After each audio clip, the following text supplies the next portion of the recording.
What do they live in now?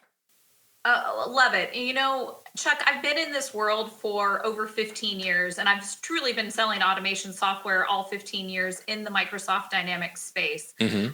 And the times have changed and evolved dramatically. Technology is absolutely our friend, and it's one that we truly need to embrace.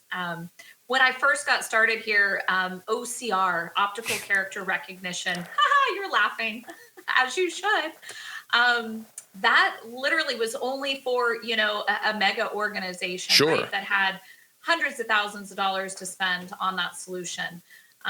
Artificial intelligence obviously allows now that OCR element to come out of the box in solutions, and that's just in the last 5 years.